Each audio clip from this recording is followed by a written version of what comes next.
Friend, स्वागत है आपका हमारे चैनल सोशियोलॉजी विद डॉक्टर प्रीति गुप्ता में। मैं डॉक्टर प्रीति गुप्ता आज आपके सामने अपनी सोशल इंस्टीट्यूशन की सीरीज़ का थर्ड पार्ट लेकर मौजूद हूँ। और इस सीरीज़ के तीसरे भाग में हम आज चर्चा करेंगे किनशिप यानी नातेदारी की। और इस क्रम में सबसे पहले हम बात करेंगे नातेदारी की अर्थ की यानी उसके मीनिंग की।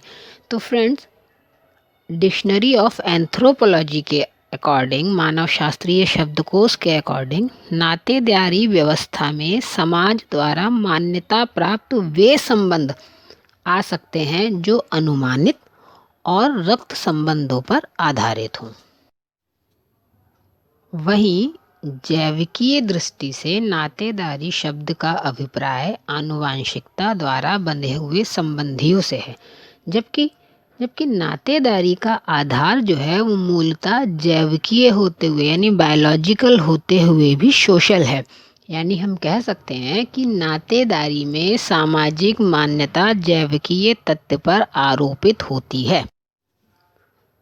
और जब हम नातेदारी की परिभाषाओं की बात करते हैं तो सबसे पहले हम रॉबिन फॉक्स की बात करते हैं। उन्होंने कहा कि नातेदारी की अत्यंत सामान्य परिभाषा यह है कि नातेदारी केवल मात्र स्वजन यानी कि वास्तविक ख्याति अथवा कल्पित समरक्तता वाले व्यक्तियों के मध्य संबंध है। वहीं मजूमदार और मदान कहते हैं कि सभी समाजों के सदस्य विभिन्न प्रकार के संबंधों के आधार पर कई समूहों के रूप में एक दूसरे के साथ बंधे रहते हैं। इन संबंधों में से अत्यंत सार्वभौमिक एवं अत्यधिक आधारभूत संबंध वे हैं जो प्रजनन पर आधारित होते हैं, और प्रजनन सहज मानवीय अंतर्नोद यानी ड्राइव पर आधारित इन संबंधों को ही नातेदारी कहा जाता है।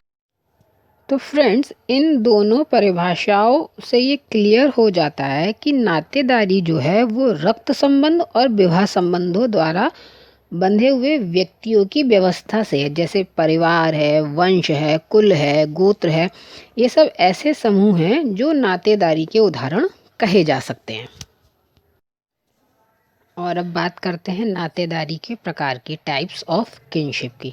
तो फ्रेंड्स, नातेदारी को सबसे पहले दो भागों में हम बांट सकते हैं, दो भागों में विभाजित कर सकते हैं। पहला विवाह संबंध और दूसरा रक्त संबंध।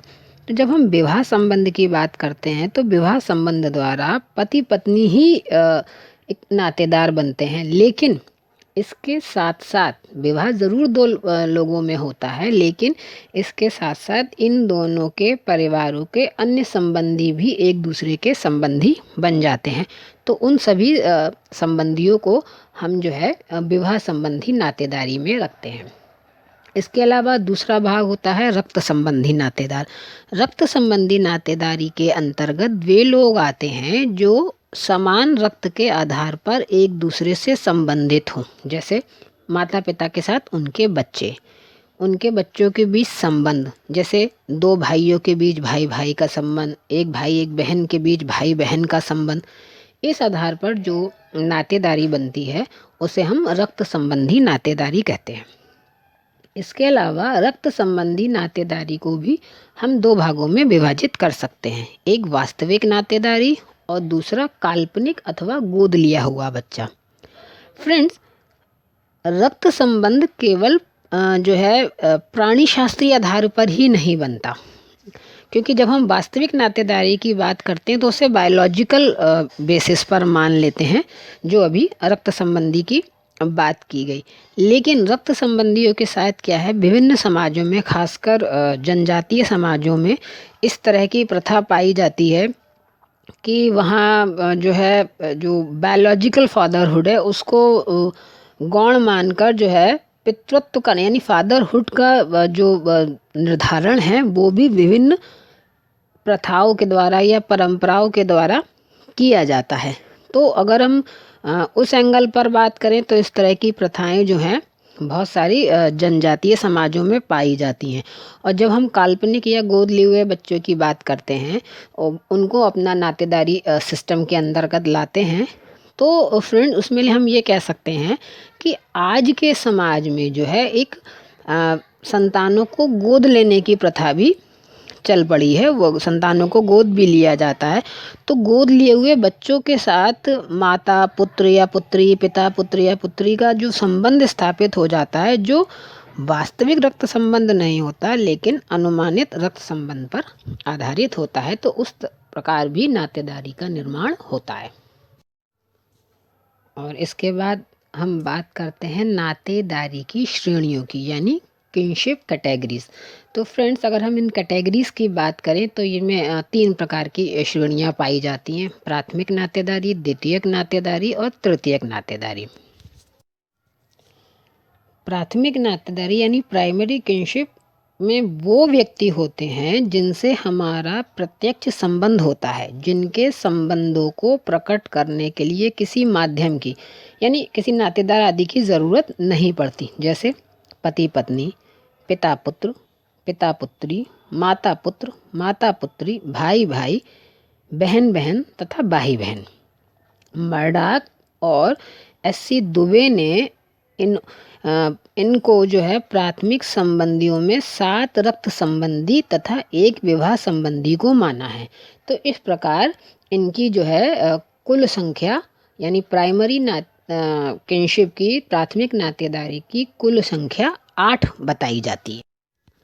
वहीं सेकेंडरी किनशिप यानी जो हमारे प्राथमिक संबंधियों के प्राथमिक नातेदार हैं लेकिन उनसे हमारा कुछ डायरेक्ट रिलेशन नहीं है, तो वो जो है द्वितीयक नातेदारी के अंतर्गत आते हैं, जैसे दादा दादी, चाचा मामा, साला, भतीजा भतीजी, नाना नानी, देवर भाभी। इस तरीके के जो हैं नातेदार होते हैं वो द्वितीयक नातेदारी की श्रेणी में आते हैं। और मर्डॉक ने 33 प्रकार की द्वितीयक नातेदारी बताई है। वहीं फ्रेंड्स तृतीयक नातेदारी वह नातेदारी है जो हमारे प्राथमिक संबंधियों के द्वितीयक संबंधी और द्वितीयक संबंधियों के प्राथमिक संबंधी होते हैं।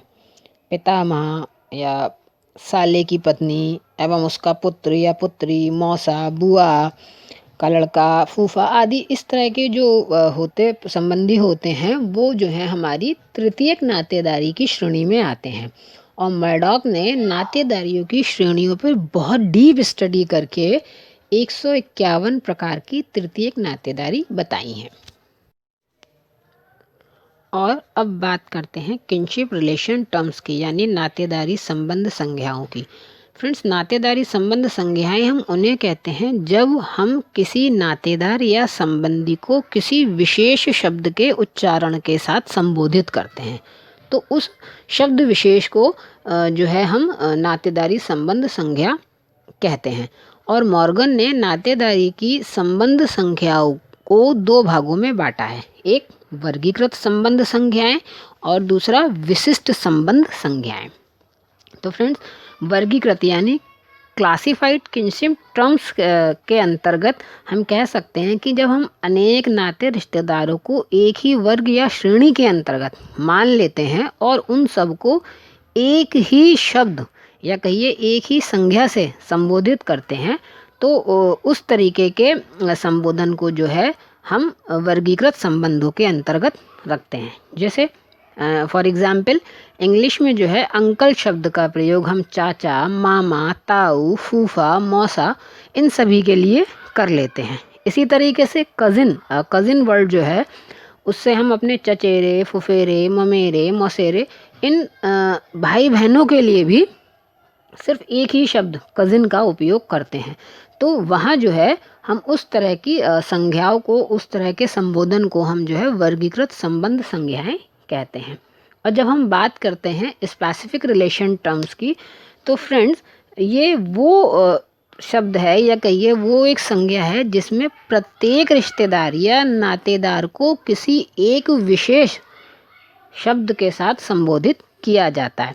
जैसे हम चाचा को चाचा ही कहेंगे, पिता के छोटे भाई को चाचा, किंतु पिता के बड़े भाई को हम ताऊ की संज्ञा देते हैं। मामा यानी कि माँ के भाइयों को हम मामा की संज्ञा देते हैं।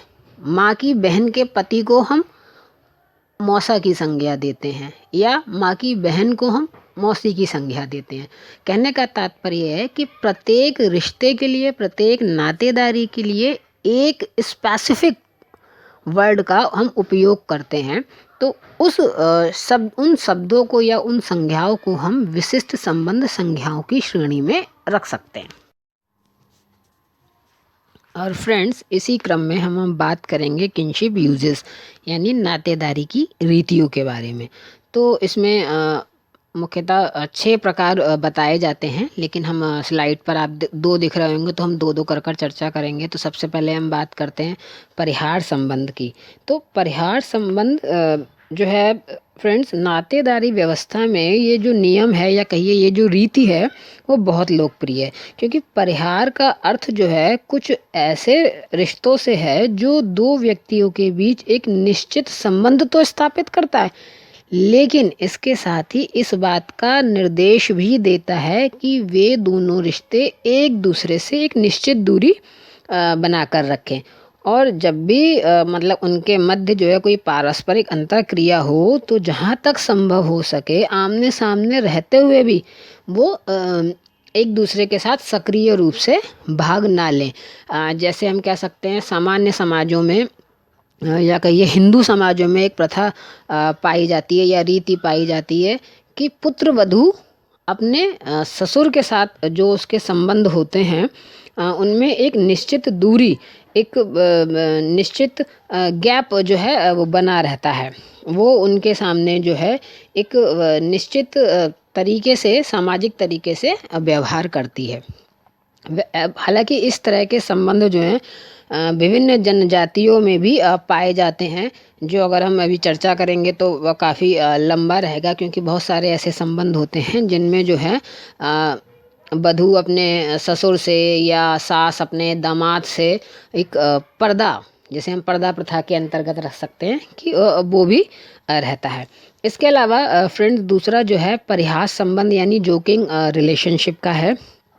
तो जबकि नातेदारी की रीतियों में जो है परिहास संबंध जो है परिहार का बिल्कुल अपोजिट कॉन्सेप्ट है, जहाँ परिहार जो है 2 संबंधियों को एक दूसरे के बीच एक निश्चित दूरी बनाकर रखने का काम करता है।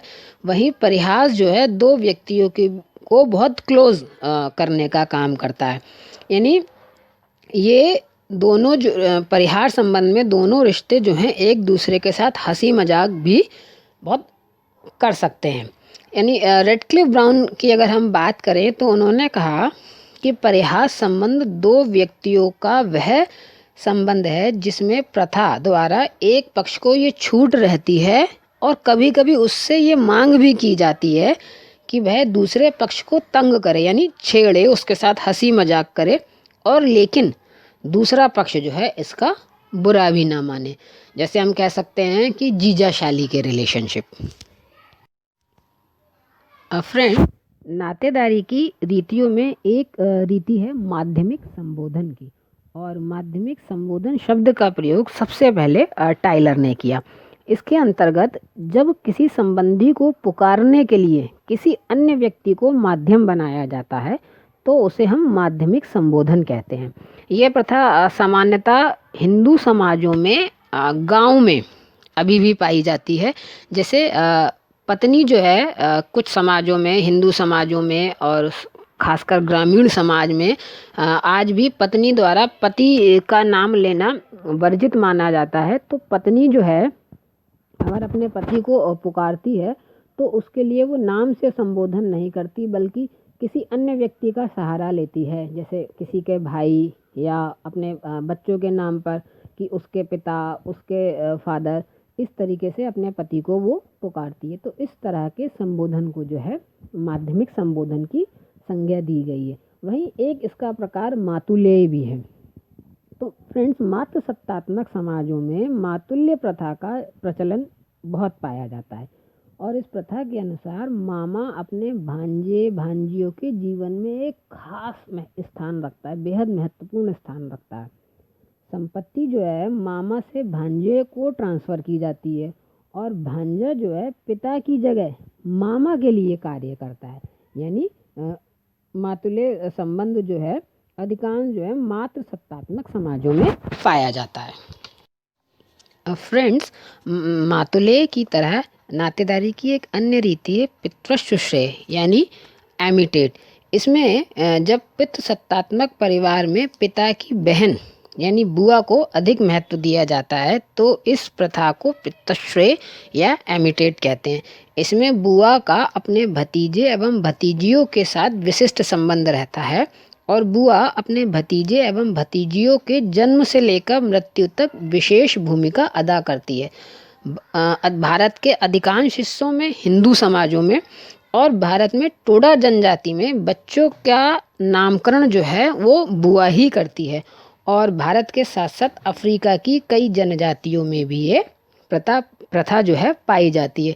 इसके अलावा एक अन्य रीति है सह प्रसविता या सहकष्टी की, जिसे हम कुवैड कहते हैं। फ्रेंड्स, इस प्रथा का संबंध पत्नी के प्रसव काल से होता है। पत्नी जब प्रसव काल में होती है और वह प्रसव पीड़ा का अनुभव करती है तब उसका पति भी ठीक उसी प्रकार का व्यवहार करके प्रसव पीड़ा के कष्ट को अभिव्यक्त करता है। और भारत में कुछ जनजातियों में, खासकर टोडा में, खासी में इस तरह की जो है प्रथा पाई जाती है। मेलिनोवस्की ने भी सह प्रसविता प्रथा को वैवाहिक संबंधों को अधिक दृढ़ बनाने और पैतृक प्रेम प्राप्त करने का एक सामाजिक क्रिया तंत्र के रूप में इसको माना है। तो फ्रेंड्स, हमने अपने इस वीडियो में नातेदारी से संबंधित सभी महत्वपूर्ण बिंदुओं को लेने का प्रयास किया है और उम्मीद है आपके लिए ये जो है जानकारी उपयोगी सिद्ध होगी। और इसके साथ ही इसके हम नेक्स्ट पार्ट में यानी इसकी नेक्स्ट सीरीज़ में जो है हम नातेदारी और गोत्र पर जो है विस्तार से चर्चा करेंगे। और अगर आपको मेरा ये वीडियो पसंद आया हो तो इसको जो है लाइक कीजिए, शेयर कीजिए और चैनल को सब्सक्राइब कीजिए। धन्यवाद।